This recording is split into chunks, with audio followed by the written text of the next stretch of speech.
Es momento de probar un buen café. Café Solar de Samaniego. Estás con Identidad TV.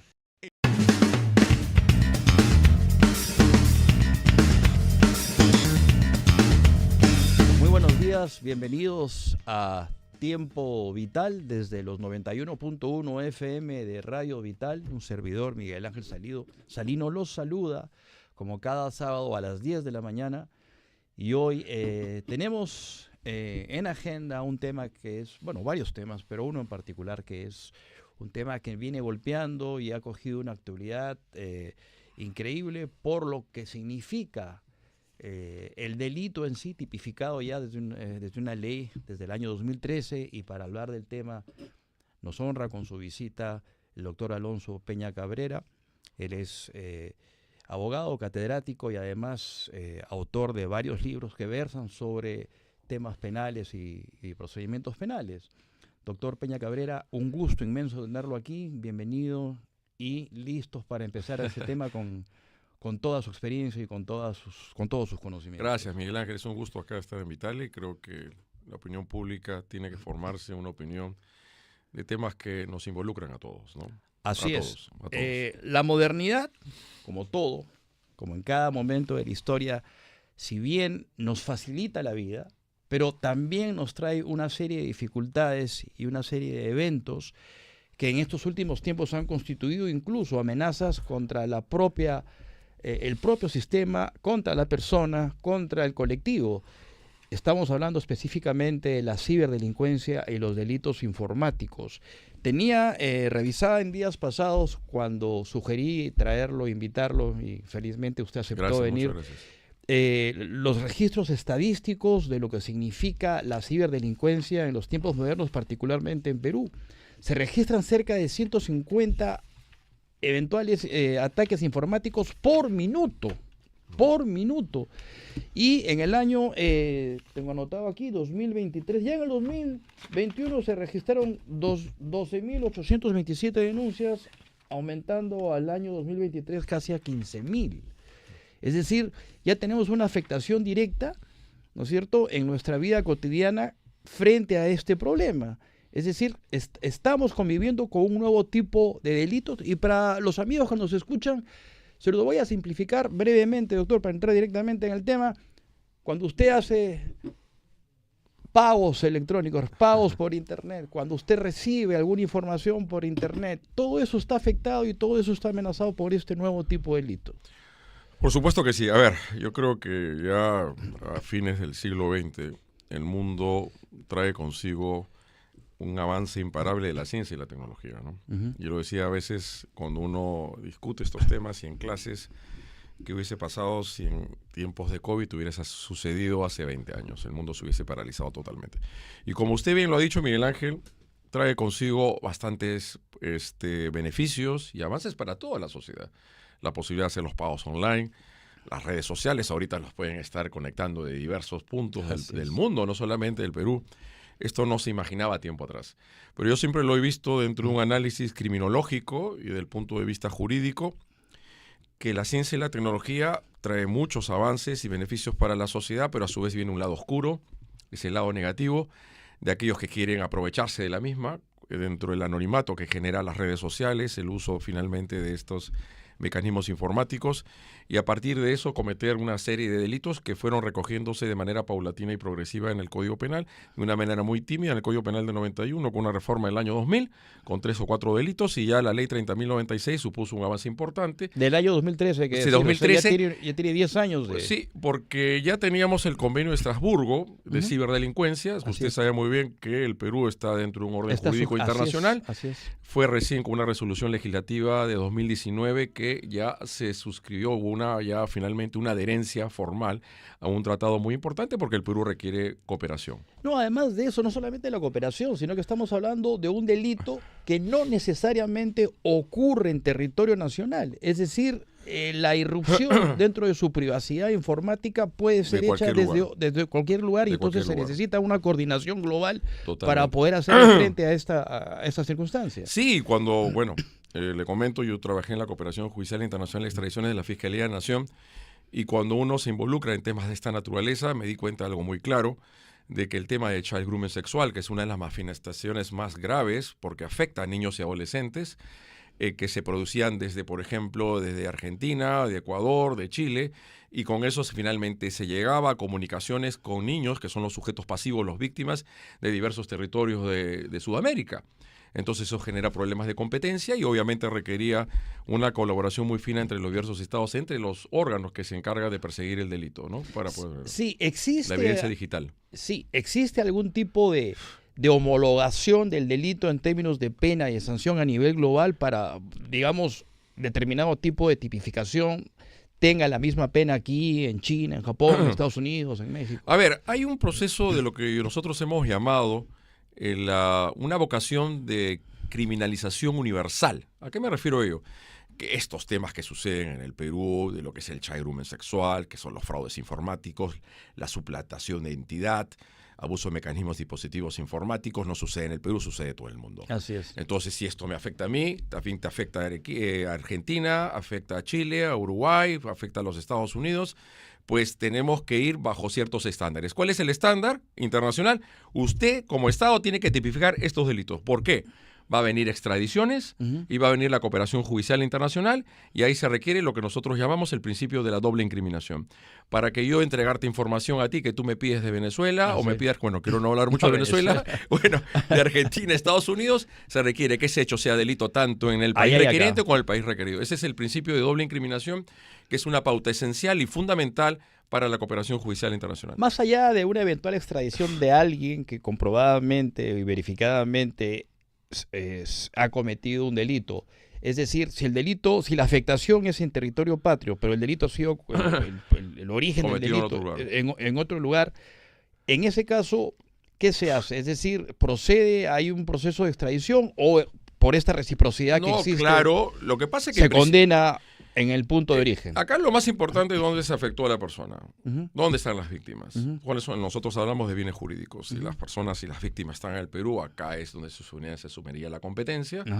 El Perú le pediría finalmente una suerte de información al otro país donde se produjo y hay que identificar dónde estaba esta persona. Así es. Porque yo lo que me di cuenta y cuando tuve la oportunidad de estar en capacitaciones en algunos lugares de Europa, era de que acá esta gente se sirve del anonimato. Tú no sabes quién está detrás. Así es. Entonces hay que identificar, hay que hacer finalmente lo que es la evidencia digital y eso promover un alto grado de cooperación a efectos de que si obviamente la víctima está afectada acá, esta persona la tendríamos que traer acá en un proceso de extradición activa. Sí, mencionaba, doctor, hace unos momentos una serie de delitos. Permítame volver a mencionarlos para que quienes me escuchan tengan conciencia de lo que está sucediendo y después vamos a aterrizar los conceptos según un delito en particular que tiene que ver con la niñez. Vamos con fraude informático, suplantación de identidad, abuso de mecanismos, dispositivos informáticos, atentado a la integridad de datos informáticos, grooming online, acceso ilícito. Pero hay un tema que es el que está convirtiéndose quizás entre todos estos en el más peligroso porque se trata de niños, que es inseguridad infantil, se puede decir, pornografía infantil. Yo creo que es una criminalidad sexual informática, ciberdelincuencia sexual, ¿no? Que es y que tiene como prototipo una característica el uso de las redes sociales, los medios tecnológicos, y tiene un rasgo muy importante desde un punto de vista criminológico, que las víctimas son necesariamente niños, niñas y adolescentes, porque son los más vulnerables. Así es. Y ahí existen las redes de pedófilos, o sea, existen dos sujetos acá, de individuos que cometen estos actos delictivos. Los que lo utilizan ya con fines ya libidinosos, o sea, que tener un contacto, porque es un grado de progresividad que lo que quiere es finalmente tener algún tipo ya de cercanía personal, y otros que lo utilizan en las redes de pornografía infantil. Así es. O sea, hay un propósito lucrativo a veces de por medio acá, y eso finalmente genera algunas complicaciones, porque obviamente una cosa es que cometa el delito 1 o 2 o 3, y otra cuando ya son redes criminales que se dedican a cometer estos delitos. ¿Qué tipificación tiene? ¿Cuál es la pena estipulada o establecida para este delito específico? A ver, el Código Penal tenemos en el 183B, creo que también es de 3 a 6 o de 6 a 9, sí. Y la 30.096. Hay una dualidad en la tipificación en el Perú hoy en día. Porque antes de la ley 30.096, que se da en el 2013, se incorpora al Código Penal el artículo 183b, que era el child grooming, y luego colocaron un agravante cuando se usan las redes sociales. Así es. Pero obviamente ahí, bueno, quiero ser muy técnico en el asunto, pero se tiene que aplicar lo más específico.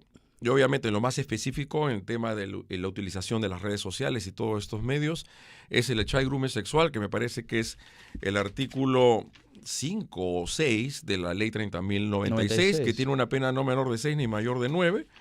Eso fue una reforma que se produjo, hay que estar muy al día con este asunto, con el decreto legislativo, me parece, 1591. Del año 2000. Sí, y ha habido una última, el decreto legislativo 1625, Sí. que también trata de hablar de lo que se llama el chantaje sexual. Ujú. Sí, Ampliar. eso es cuando se obtiene información, Imágenes, imágenes videos, privadas, particulares, y después se usan para extorsionar, chantajear. extorsionar. Sí, así Sí, es. yo quiero dirigirme a los padres de familia principalmente, porque ahora es muy común ver que los niños tienen celulares a edades tempranas. La responsabilidad que tienen los padres respecto de este tema, ellos también tienen que estar alertas de que estas cosas están sucediendo, y no se puede tan alegremente y tan libremente darle una herramienta a un niño que no tiene conciencia de la amenaza, que si bien sirve, como usted decía, para determinados fines, porque la tecnología es No, así, importantísimo. pero la tecnología trae otros peligros y otras amenazas como las que estamos comentando. ¿Qué pasa cuando los delitos afectan a una corporación o el Estado? ¿Qué pasa cuando se interviene un sistema gubernamental y se extrae información? ¿Hay alguna tipificación? Sí, hay una tipificación, la primera que se dio en el Código Penal peruano en el año 2000 y que se replica en el artículo 2 de la ley 30.096, es el acceso ilícito, ¿no? Uh-huh. Que son los insiders, la intrusión informática. La intrusión informática, sí. La intrusión solamente es el acceso finalmente a través de manipulaciones de los mecanismos de seguridad. Usted, yo, todos los correos, redes sociales tenemos ciertos, tenemos una password, ¿no? Tenemos los códigos que finalmente para poder acceder. Entonces, cuando lo que se hace es vulnerar, es que se incurre en el delito de acceso ilícito o intrusión informática, el artículo 2 de la ley 30.096, y que pueden ser también a entidades del Estado. Claro, tengo un caso muy particular. Conversaba hace unos días con alguien, mira, vamos a abordar esos temas en el programa el sábado, y me planteó este asunto. ¿Qué pasa cuando se irrumpe o se interviene un correo electrónico de una persona X y desde ahí se envía un correo electrónico a determinada persona con contenido indecoroso, impropio, lo que sea? O sea, acceden a tu correo y desde ahí se manda un correo. Ya, ahí entonces, hay y el peritaje determina que efectivamente el correo ha sido enviado de esa cuenta de claro, correo. y tú figuras como el titular. Entonces, ¿cómo se defiende? Ya, ese es acceso ilícito y va en concurso con el delito de suplantación de identidad. Son dos cuestiones. Pero es bien complicado. Claro, y le cuento porque creo que cualquiera de nosotros pudo haber sido víctima, sobre todo en tiempos de COVID, ¿no? Entonces, lo que hacen estas personas, y una vez me sucedió algo muy particular, y bueno, de que todos tenemos redes sociales, tenemos el Facebook, era época del COVID, entonces lo que hacen es las clonaciones de tus páginas, ¿no? Entonces, a través de ellos copian tus contactos y luego te envían mensajes a tus contactos. ¿Y qué es lo que solicitaban en aquel entonces? Dinero, oxígeno. Y decían, dame de tal cuenta. Y obviamente, creo que las personas que cuentan con alguien, que tiene alguien de confianza, ni le va a estar pidiendo dinero de esa forma, ¿no? Es algo muy delicado. Felizmente que las personas se dieron cuenta de qué se trataba, y eso se trata de un delito de falsedad, de suplantación de identidad. ¿Qué estamos haciendo a nivel Perú? Porque la estadística que yo tenía registrado es que el avance de este tipo de delitos ha logrado 60.3% hasta el año 2023. Es decir, va ganando cada vez terreno y va ganando además un posicionamiento que les da cierto poder respecto, y no solamente de la vida individual de las personas, sino del contexto colectivo, gobiernos y demás. Bueno, creo que primero a veces tenemos que tener muy en claro que la justicia penal, obviamente la fiscalía, conjuntamente con la policía, actúan cuando ya se cometió el delito. Usted mencionó algo muy importante antes, cuál era la labor de los padres que tienen que ejercer en este tema de los niños. Así es. ¿No? Hay una responsabilidad de ellos. Así es. Yo soy de la idea que a veces hay que tratar de prevenir. Ojo, tenemos que tener muy en claro lo siguiente. A través del derecho penal ya no se previene, sino se reprime. Uh-huh.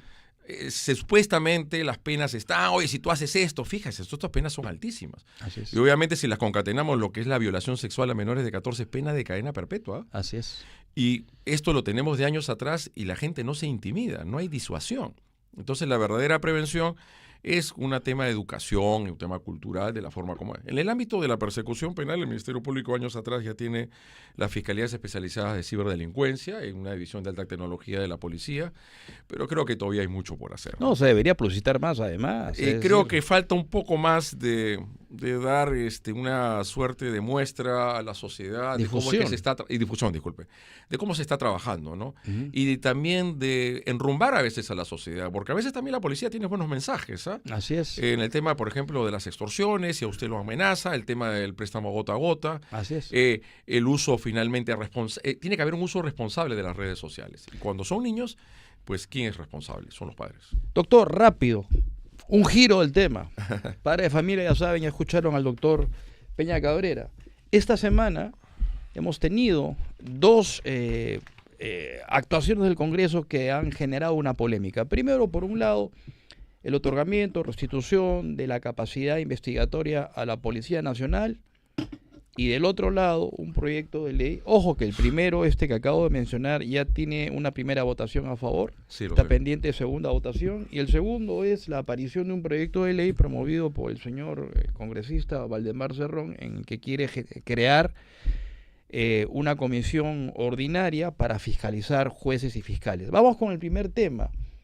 Otorgamiento de esta atribución de investigación preliminar a la Policía Nacional del Perú. ¿Qué opinión le mereces? A ver, cuando uno hace un análisis de cómo evolucionaron las cosas en el Perú en el tema sistema procesal penal y a su vez de cómo se procedían las investigaciones, no solamente en el Perú sino en el mundo, se dijo, no, queremos un sistema procesal penal que sea garantista, que se controle la actividad de la policía, dónde se producen los abusos, dónde se producen las arbitrariedades, es en el ámbito policial, ¿no? Yo le tengo el mayor respeto a los efectivos policiales, por si acaso, pero hay que ser sincero de las cosas como suceden. Entonces, Miguel Ángel, en el año 2004 se tomó una decisión política muy importante en el Perú, que fue la entrada en vigencia del Código Procesal Penal de 2004, de implementación progresiva del año 2006 y culminó el año 2021, ¿no? Los distritos judiciales y fiscales de Lima Sur y Lima Centro. Entonces, la pauta era la siguiente, la Constitución Política del Estado, porque toda interpretación, y se lo digo amablemente a los señores congresistas, señoritas congresistas, tiene que ser de la Constitución. La del 79 y la del 93 señaló categóricamente que la conducción de la investigación del delito es del Ministerio Público y no de la policía. Desde sus inicios, artículo 159, numeral 4. 159 lo dijo claramente, es él o la fiscal la que dirige y conduce la investigación desde sus inicios y ahora hasta el final, porque antes era un quebramiento, porque de cierta manera había ciertos poderes de los órganos jurisdiccionales en el involucramiento de lo que era la investigación del delito, pero el Código Procesal del final del 4 dijo, no, vamos a consolidar la posición investigadora, conductora del delito y a su vez lo que es el titular del ejercicio de la acción penal. ¿Y cómo se explicaría que con una norma de menor rango, como es una ley, se pretenda desconocer o cambiar un precepto constitucional establecido en el artículo 59, numeral 4? Una situación de esta naturaleza no genera otra cosa que se llama un estado de cosas inconstitucional, porque una ley no puede desconocer lo que dice la Constitución Política del Estado. O sea, eso es lo que me llamó la atención, ¿no? Porque yo escuchaba, no, digamos, yo no soy doctor claro, en este tema, pero sé leer. Y creo que dentro de la lógica te das cuenta de cómo es la lectura que tú le tienes que dar. Es una lectura. No, yo inmediatamente me enteré de este tema. Lo que hice fue, lo primero que hago siempre es revisar la Constitución para ver si el tema directa o indirectamente está versado, está especificado, está explicado en la Constitución. Y me di con el artículo 159, que tiene numerales, y está clarísimo, taxativamente escrito ahí, que el Ministerio Público es el encargado de las investigaciones desde el inicio. Está desde escrito sus inicios ahí, hasta el final. Hasta el final. Y algo importante, y eso tiene que ver con lo que sucedió en el año 2023, en principios o fines de diciembre, se dieron decretos legislativos 16, 04, 05, 11, lo que ya de manera paulatina ya le estaba otorgando ciertas facultades a la policía. En desmedro de las facultades del Ministerio Público. Hay algo muy importante, creo que nosotros conversamos en off, el tema de los informes policiales. O sea, y ahí las ocurrencias policiales. Claro, porque ya lo que quedaba claro con el Código Procesal Penal es que la policía no puede pronunciarse ni acerca de la presunta material del delito ni de la responsabilidad de las personas, porque este es un instrumento de presión y de coacción. ¿no? Entonces, ¿quién es el titular del ejercicio de la acción penal? Es el Ministerio, Público. En estos decretos legislativos hay una demanda de inconstitucionalidad del Ministerio Público, por si acaso interpuesta por la Fiscalía de la Nación, donde señala categóricamente que en esos informes policiales hay una reforma del 331, 332 del Código Procesal Penal, en el cual dice que la policía puede pronunciarse acerca del delito de la responsabilidad. Ese es un nivel muy precario de la investigación. Y el único o la única que puede pronunciarse al respecto es el Ministerio. Eso no puede hacer la policía. Entonces, si es el fiscal el único que va a través de una disposición fiscal, decidir si vamos a un proceso penal, porque en forma coloquial es una decisión fiscal la que va a definir si los órganos jurisdiccionales son competentes en una causa penal. Claro, porque ellos tienen, vamos a decir, que las etapas, investigación preliminar, preparatoria, y de ahí... Y hay un punto clave acá. La única forma de promover la acción penal es a través de una disposición fiscal. Así es. Los policías no emiten ningún tipo de disposición. No pueden, pues. Entonces, no está dentro de sus competencias constitucionales. Y lo que siempre se quiso decir, la Fiscalía no puede ser mesa de partes de la policía. Y rapidito, esta idea descabellada del congresista Valdemar Cerrón, que promueve y pretende crear una comisión ordinaria para fiscalizar el comportamiento funcional de jueces y fiscales. O sea, es un total despropósito. Yo creo que las bases del Estado constitucional de derecho es su institucionalidad, Miguel Ángel, y la institucionalidad recoge algo muy importante, la autonomía tanto del Poder Judicial, 138 y siguientes, y la autonomía del Ministerio Público, 158 se estaría vulnerando la autonomía de las instituciones. Claro, el Poder Judicial es un poder, el Ministerio Público no es un poder, pero la institucionalidad democrática del país se rige en base al respeto a las autonomías de las instituciones. Pero es considerado un operador de justicia de alguna forma, y aquí habría una especie de contienda de competencias, es decir... Lógicamente, y sabemos pues que hay personajes políticos que son materia de investigación, ¿no? Entonces eso ya como que te genera ciertas suspicacias, ¿no? Es que hay una percepción en el público de una especie de politización del sistema, me refiero al sistema de judicial y de los actores que imparten justicia, y esto, lejos de ayudar a mejorar la imagen y generar confianza en la gente, lo que hace es enredar más la situación. Sí, definitivamente. La situación es complicada, ¿no? El Perú vive una crisis muy grave, en los cuales obviamente hay mucha criminalidad y hay que ver la forma cómo encararla. Pero cuando un poder se inmiscuye en las funciones de otro, no llegamos a buen puerto. Pero la pregunta es, ¿qué sentido tiene esto cuando, hasta donde entiendo yo, esta es una competencia de la Junta Nacional de Justicia? Lógico, eso iba a ir. La Junta Nacional de Justicia y, por otro lado, la Autoridad Nacional de Control del Ministerio Público y del Poder Judicial. O sea, había una duplicidad No, pues eso no se puede dar. Y ojo, que estamos hablando del Congreso, que es un foro político, entonces se puede... No podría darse, eso contamina el sistema. Exactamente. Ya, propiamente, lo puedo decir de la siguiente manera. Contamos actualmente con las instituciones que usted bien lo dijo, la Junta y la Autoridad Nacional de Control del Poder Judicial y el Ministerio Público, que son las instituciones encargadas de fiscalizar, de finalmente controlar la labor de jueces. ¿Qué más? O sea, en otras palabras, el Parlamento no puede inmiscuirse. No, a ver, siendo un poder del Estado, el poder legislativo, pero no deja de ser un foro político, y eso se prestaría a muchas cosas. A muchas suspicacias, y más aún cuando estaban en curso investigaciones altos funcionarios del Estado. Por eso es que yo le decía, hay una percepción de politización del sistema, y esto lo que hace es generar más confusión aún. Lógicamente, porque la ciudadanía evidentemente no sabe exactamente de derecho, porque yo he visto, y algunos suaves ciudadanos de pie, regresando a lo primero, pueden aplaudir, que bien, que la policía, y dice que retome. Ojo, la policía nunca tuvo en el Perú la conducción, Miguel Ángel. Se quiere decir... Que la tuvo antes, se la quitaron y se la están restituyendo. El falso mensaje. Ninguna constitución de política del Perú le otorgó a la policía la conducción del delito de investigación criminal. Nunca. O sea, se está dando un mensaje equivocado. Nunca lo tuvo la policía. Si bien es cierto, eran finalmente poderes fácticos, como bien lo decimos, lo desarrollamos en la maestría, ¿no? Pero normativamente hablando, la policía nunca tuvo la conducción de la investigación. Nunca tuvo esa capacidad. No, nunca la tuvo. Constitucional. Porque la promoción de la acción penal, la apertura del proceso penal, siempre es sometido a decisiones fiscales y a resoluciones judiciales.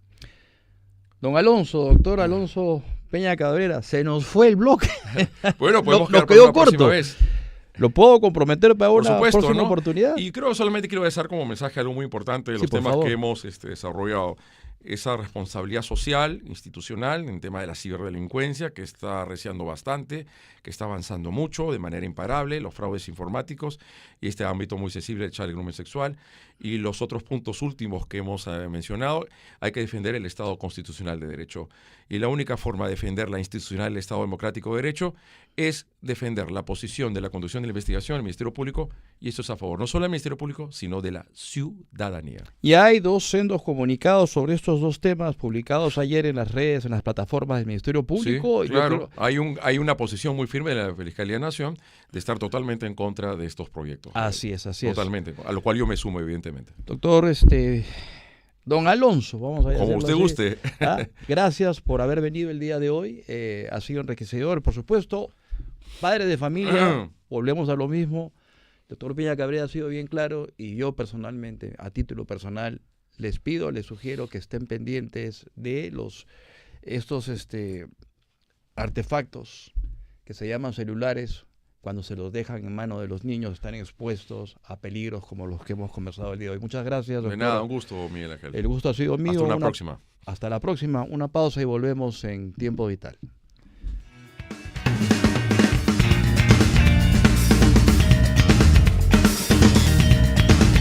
Estás con Identidad TV. Es momento de probar un buen café. Café Solar de Samaniego. En Vital FM, las noticias llegan con Altavoz. Infórmate de todo lo que necesitas saber sobre actualidad, política, economía y mucho más. Altavoz, de lunes a viernes a las 7 de la mañana por Vital FM y también por nuestra plataforma multimedia.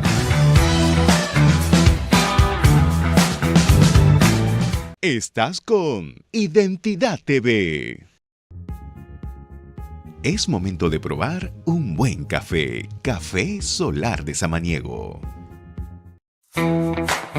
En Vital FM, las noticias llegan con Altavoz. Infórmate de todo lo que necesitas saber sobre actualidad, política, economía y mucho más. Altavoz, de lunes a viernes a las 7 de la mañana por Vital FM y también por nuestra plataforma multimedia.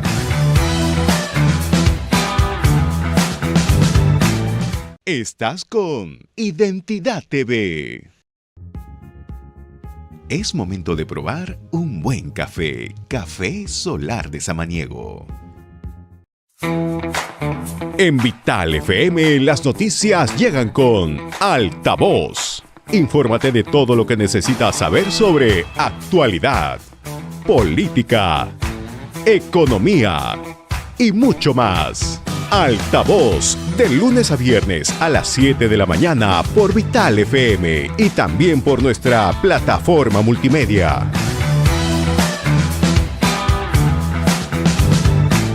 Estás con Identidad TV. Es momento de probar un buen café. Café Solar de Samaniego. En Vital FM, las noticias llegan con Altavoz. Infórmate de todo lo que necesitas saber sobre actualidad, política, economía y mucho más. Altavoz, de lunes a viernes a las 7 de la mañana por Vital FM y también por nuestra plataforma multimedia.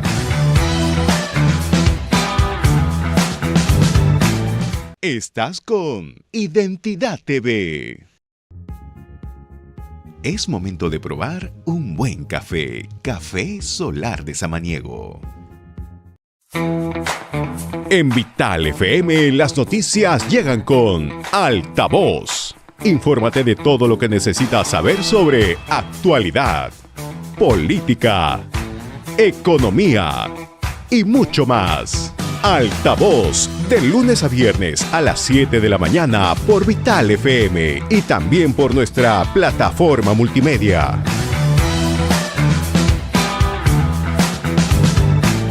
Estás con Identidad TV. Es momento de probar un buen café. Café Solar de Samaniego.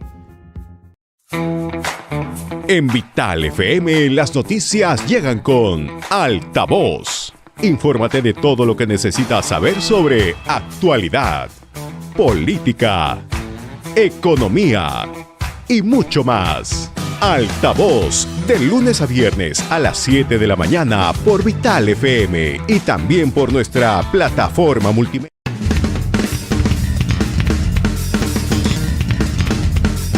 Hola, de vuelta en la cabina de Radio Vital con su programa de los sábados a las 10 de la mañana, Tiempo Vital. Hoy nos prestigia y nos honra con su visita una persona a quien le tengo mucho aprecio, además César Alfredo Viñolo, periodista. Él es presidente de la Fundación de Ética Periodística y además es articulista del diario Expreso, un periodista de larga trayectoria y tuve la suerte de conocerlo precisamente durante el COVID, más o menos nos conocimos y estrechamos amistad y cruzamos información muchas veces. César Alfredo Viñolo, un gusto tenerte aquí con nosotros esta mañana. Te agradezco tus palabras, mi agradecimiento hacia ti y una oración a tu padre. Muy amable. Tuve el gusto de conocerlo. Muchas gracias, César Alfredo. Vamos a hablar un poquito de la prensa, historia y el rol que juega la prensa en la realidad republicana de un país. Entendamos como prensa la transferencia de información de un lado hacia otro, porque es así como funciona. Así es. En tiempos inmemoriales, tenemos que retroceder pues miles de años, el hombre sentía la necesidad de expresarse. Ahí tenemos figuras pictóricas, dibujos, es decir, siempre la necesidad de expresión, la necesidad de transferir información estuvo presente en la circunstancia individual del individuo desde sus orígenes.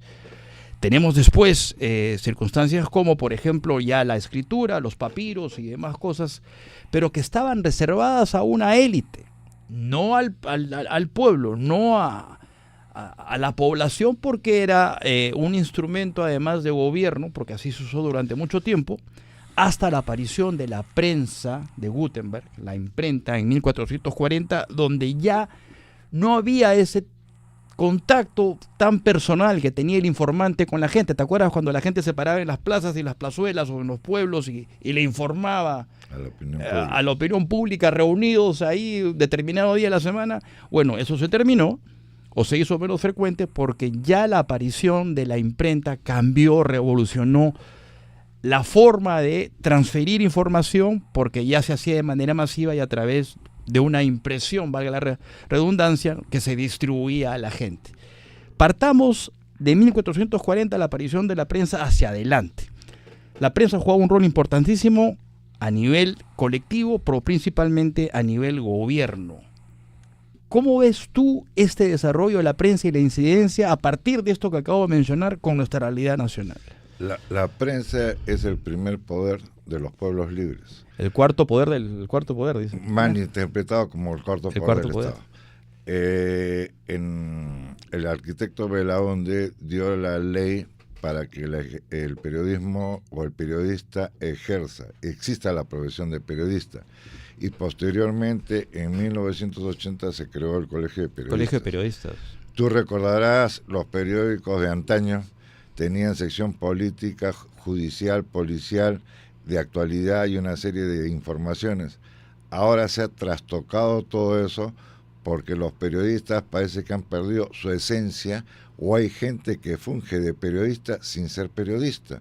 Fíjate la realidad nacional cómo está y la manipulación de los medios de comunicación social que han logrado que el señor Castillo llegue a la presidencia de la República. Es increíble, ¿no? O lo que hicieron en la época de Manuel Merino, toda una sinfonía, una campaña, una orquestación de los medios de comunicación social que transmitieron en vivo y en directo sin parar hasta que cayó el gobierno de Manuel. Eso no es periodismo, es una manipulación de los canales de televisión y de algunos malos periódicos, incluidos radios, que manipulan a la opinión pública en base a intereses políticos que tienen.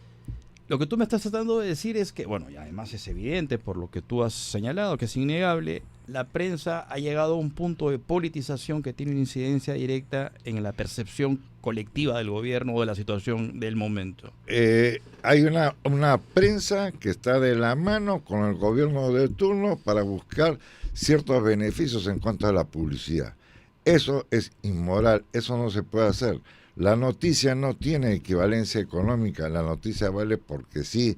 Y un periodista que inclina el acero y que se arrodilla ante el poder de turno perdió su independencia y perdió su credibilidad. Y prostituye la actividad. Y además. prostituye la profesión de periodista. Así es. Ahora, el problema mayúsculo es que el Colegio de Periodistas tiene que ejercer una presión mucho mayor. ¿Pero no tiene una comisión de ética, además? Mejor no opino. Mejor no opinas. Yo estuve más que un mes en la comisión de ética. Tú estuviste ahí, pues, ¿verdad? ¿No? Yo juramenté en la ciudad de Arequipa como presidente del Tribunal de Honor por segunda vez y por presiones de la directiva preferí apartarme porque el Tribunal de Honor se mantiene soberano y autónomo. Yo no le rindo cuentas a nadie, salvo a Dios. Y el colegio o la directiva no me va a decir cómo escribir, a quién denunciar y a quién no denunciar. Pero la autorregulación, por ejemplo, ya no hablando del Colegio de Periodistas, sino de otras entidades, es decir, la supervisión de contenidos. Vámonos más allá. En el Perú existe la Ley de Radio y Televisión, así es, el Código de Ética y el Pacto de Autorregulación. Eso tendrían que acogerse todos los canales de televisión de señal abierta, porque la legislación actual no permite a los canales de señal cerrada tener un código de ética. Segundo, el Ministerio de Transportes y Comunicaciones, de acuerdo al artículo 70, tiene el deber y la obligación de investigar, sancionar y o multar a los canales de televisión que infrinjan las normas éticas. Pero eso no se ve muy seguido, ¿no? Eso no se da por una simple razón, y con el respeto que se merecen los funcionarios del Ministerio de Transportes y Comunicaciones. ¿Qué hace un ingeniero electrónico regulando la televisión en el Perú? Sí, pues. Es materialmente imposible porque desconoce la ley. Por ejemplo, ahorita, caso concreto, lo de Cueva, esos videos de la agresión mutua... Lo del futbolista, eso es sí, todo. Los videos de la agresión mutua, pasarlo mañana, tarde y noche, viola las normas éticas del código, del pacto y de la ley de radio y televisión. ¿Las viola en qué sentido? En que se está abordando un tema, o sea, se está violando la intimidad de la persona. Primero... Más allá de que el hecho es condenable e indefendible. Acá lo que se condena es esas imágenes de violencia entre un hombre y una mujer, sí, no se pueden pasar por un canal de televisión. 1. 2. Se violan normas esenciales de ética. 3. Se viola el horario de protección al menor. ¿Tú te imaginas a una criatura de 8 o 10 años viendo esas imágenes mañana, tarde y noche y las repiten, y llegan a la ignominia de entrevistar a psicólogos que hacen análisis clínicos de Cueva o de esta señora sin haberlos tratado personalmente, ¿no? Y el colegio médico o el colegio de psicólogos no dice nada? Por ejemplo, ¿por qué toda esa exposición del caso de Cueva? Y no es lo mismo con el caso de la señora Patricia Chirinos. ¿Verdad? ¿Qué pasó con el caso de la persona? Se demostró que hubo una persona que tiró un vaso y casi le cae. Perfecto. ¿Dónde está la denuncia del Ministerio Público? ¿Ya se le tomó la investigación preliminar a la persona involucrada? No tengo la menor idea. Mejor actuó la Universidad de Lima, que lo separó. Más rápido. ¿Y el Ministerio Público? Ante la evidencia. En cambio, el caso de Cueva, porque aparece con las señoras asietas, se pasean por todos los canales de televisión y en menos de 24 horas le dan la medida de seguridad. Es inconcebible. Y acá vuelvo a repetir, el problema de la radio, de la televisión y de los periódicos es que no se cuenta con periodistas, sino con gente que funge de periodista y no hay norma, no hay código, no hay ley que pueda regular esto. ¿Qué opinión te merece el hecho de que este asesor de la fiscal de la Nación, Villanueva creo que se veía, esté ventilando, esté divulgando, ojo, no solamente por lo que declara dentro de la fiscalía, me refiero cuando él termina su declaración, él se para en la calle frente a los micrófonos y él se reafirma en lo que ha dicho dentro, cosa que debería ser un proceso privado, lo expone públicamente y además involucra o hace imputaciones a determinadas personas en la vía pública con toda la prensa alrededor. O sea, ahí no debería haber un pronunciamiento, no debería haber un tipo de medida respecto de este tipo de actitudes que a mí me parecen impropias, ¿no? O sea, es inconcebible, Porque si una persona es investigada por el Ministerio Público o el Poder Judicial... Está obligado a la reserva. Está obligado la causa a la reserva. Así es. Por lo tanto, yo no puedo emitir declaración alguna sobre ese tema. No, pero más allá Ya. de lo que diga la persona, me refiero a la difusión del hecho o ir a... Claro, Ya. hay un interés Ahora, público sobre perfecto. lo que diga la persona, pero... Puede existir el interés público, pero yo no te puedo decir que eso es un vaso de gaseosa cuando es un vaso de agua. Tengo que contrastar la información. Ajá. Yo no puedo sacar al aire, sí, eso es un vaso de vino, pero estoy viendo que es agua. Así es. No puedo investigar, no puedo contrastar la información. Eso no se puede hacer, porque hay periodistas que simplemente sueltan la información sin haber contrastado la información, Y sin en el haber camino se investigado. manchan honras. Y... Ya. ¿Qué pasa Y si la- determinada persona a la que eventualmente se le imputa un delito, después de la investigación, después de 2-3 meses, resulta inocente? O sea que esos 2-3 meses la masacraron. Es el caso de Gustavo Salcedo con Majo Mantilla. A mí me buscaron para que los asesore. Perfecto. La Sociedad Nacional de Radio y Televisión multó a Magali Medina por haber violado la intimidad y haber insinuado cosas que jamás sucedieron, porque jamás se alquiló una habitación en ese hotel. Eso quedó ahí. Segundo, se hizo la acción entre el Ministerio de Transportes y Comunicaciones. ¿Y sabe lo que dijeron esta gente indocta del Ministerio? Que no son competentes. Pareciera que no tienen comprensión lectora, porque bastaba leer el artículo 70 donde dice claramente que el Ministerio está en la obligación de investigar Así es. y sancionar.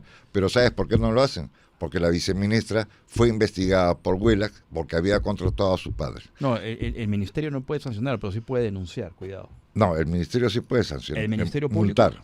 Sancionar y multar. ¿El Ministerio Público? El Ministerio de Transportes y Comunicaciones. Ah, ok, ya entendí. Ellos pueden hacerlo. Pero acá hay una judicialización del periodismo. ¿Por qué? Porque se suelta un montón de información sin contrastar. Y esto viene de la escuela de Rafael Vela y Domingo Pérez, con la gente del IDL que comienzan a suministrar información. ¿Por qué? Porque la trafican. En el Ministerio Público y el Poder Judicial te venden la información, te venden la noticia, te venden el producto. Y tú como canal de televisión para ganar una plenitud sueltas esto. Pero eso está prohibido de acuerdo a la Constitución y de acuerdo al Código Penal, porque tú no puedes soltar información de un juicio, de una causa que se mantiene en la absoluta reserva. Y que está en proceso todavía. Y está en proceso. No se sabe si es culpable o es inocente. Pero acá se manchan honras, acá se destroza a la persona y se pisotea, como te digo, las normas y las leyes porque no las toman en cuenta. Y frente a esta situación y a este escenario que describes, ¿cuál es el rol entonces del Colegio de Periodistas? Imagínate que hasta el presidente del tribunal está involucrado en problemas y debió honestamente renunciar al cargo. ¿De qué tribunal me hablas, perdón? El Tribunal de Honor del Colegio de Periodistas. Ya, volvemos con más porque es importante esto que acabas de decir. Me parece que los colegios profesionales ante determinado escenario están obligados ya hasta moralmente a pronunciarse o tomar acción. Volvemos después de la pausa en unos minutos, amigos. No se muevan, por favor. Volvemos con César Alfredo Viñolo y la prensa.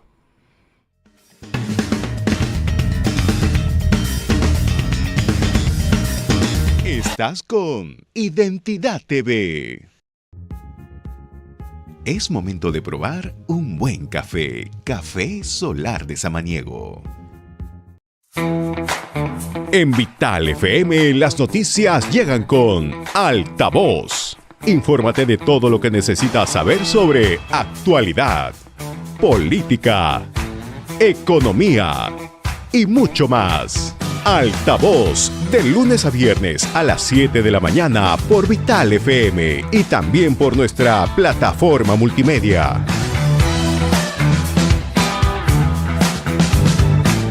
Estás con Identidad TV. Es momento de probar un buen café. Café Solar de Samaniego. En Vital FM las noticias llegan con Altavoz. Infórmate de todo lo que necesitas saber sobre actualidad, política, economía y mucho más. Altavoz, de lunes a viernes a las 7 de la mañana por Vital FM y también por nuestra plataforma multimedia.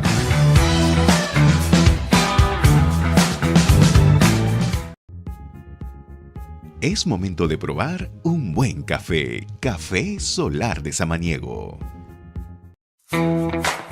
En Vital FM las noticias llegan con Altavoz. Infórmate de todo lo que necesitas saber sobre actualidad, política, economía y mucho más. Altavoz, de lunes a viernes a las 7 de la mañana por Vital FM y también por nuestra plataforma multimedia.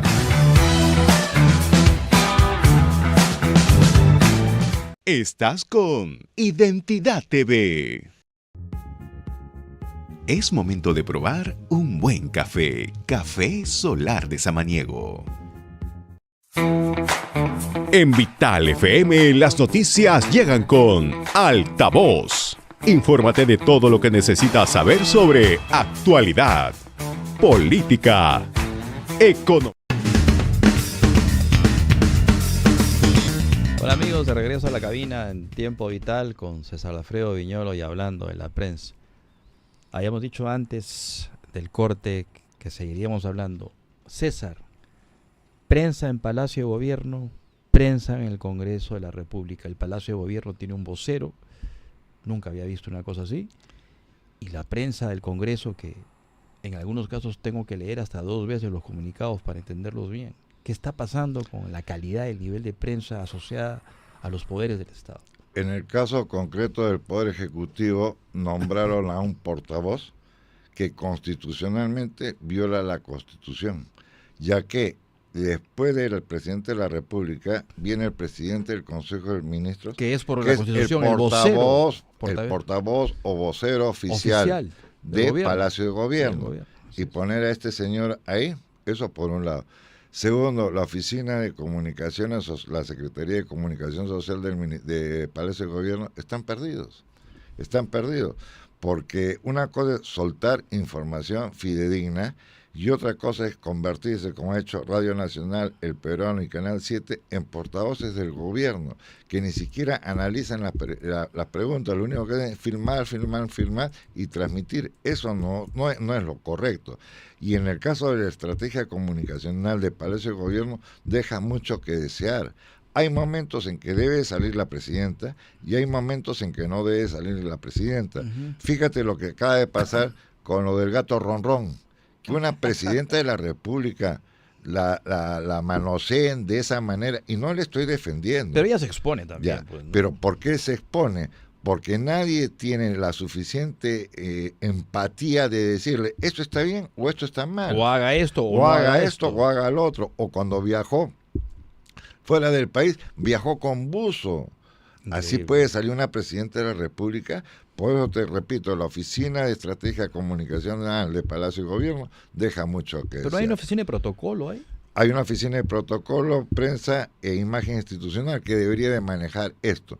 Pero vuelvo a lo inicial, no son periodistas, no problema. son profesionales, son puestos de favor donde pones a determinadas personas que ni siquiera te pueden redactar un párrafo de una nota de prensa. Pero por ley no se ha establecido que deberían ser periodistas de carrera y colegiados además.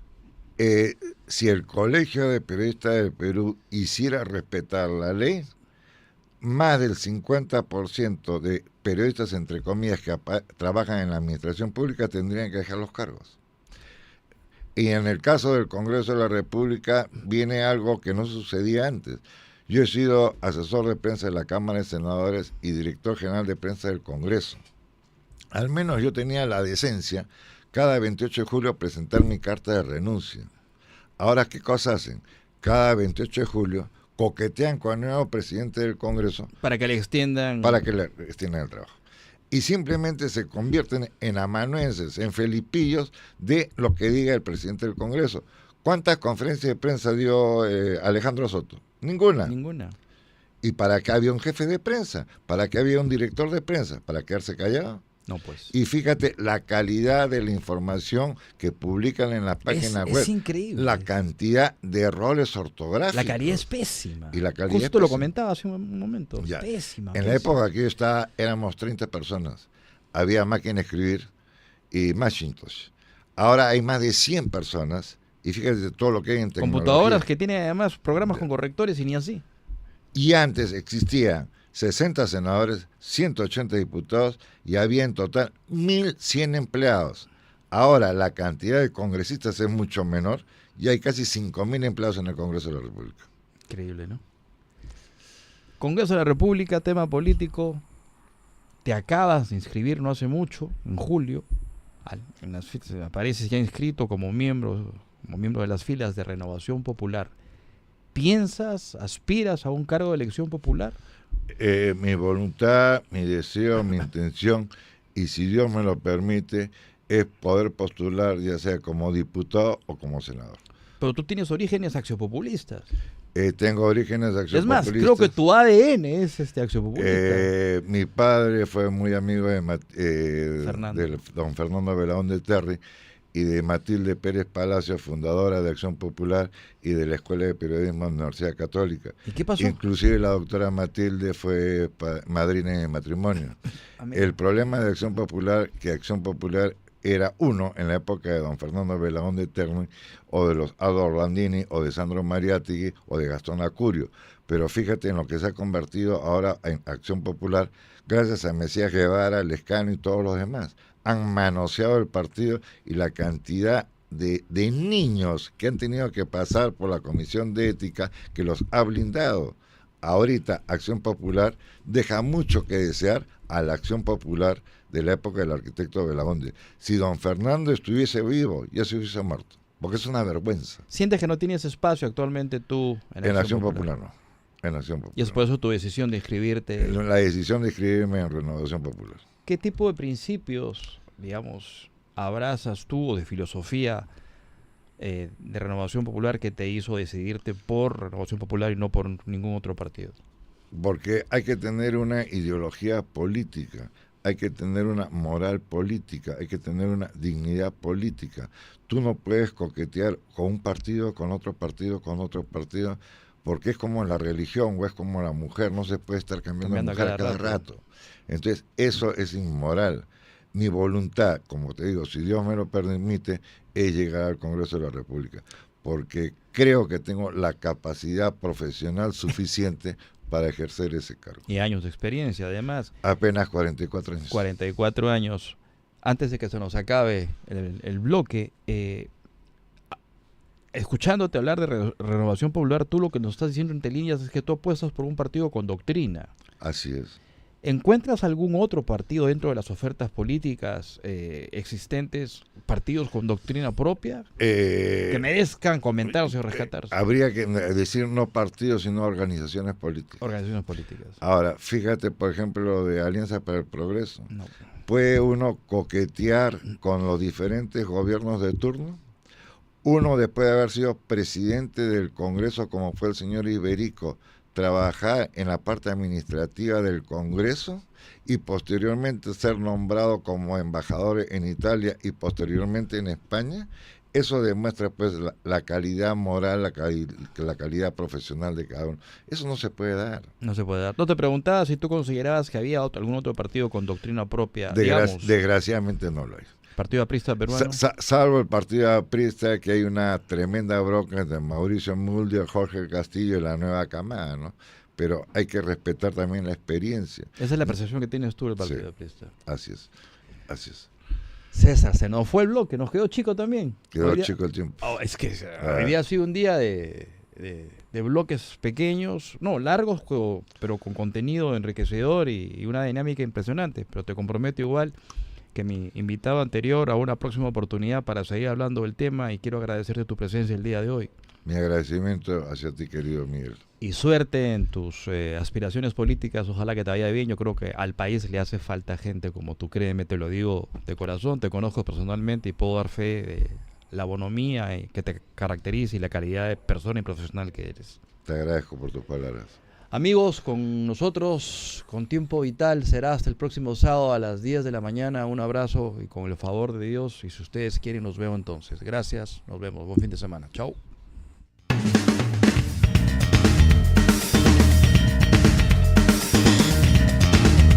Estás con Identidad TV. Es momento de probar un buen café. Café Solar de Samaniego. En Vital FM las noticias llegan con Altavoz. Infórmate de todo lo que necesitas saber sobre actualidad, política, economía y mucho más. Altavoz, de lunes a viernes a las 7 de la mañana por Vital FM y también por nuestra plataforma multimedia.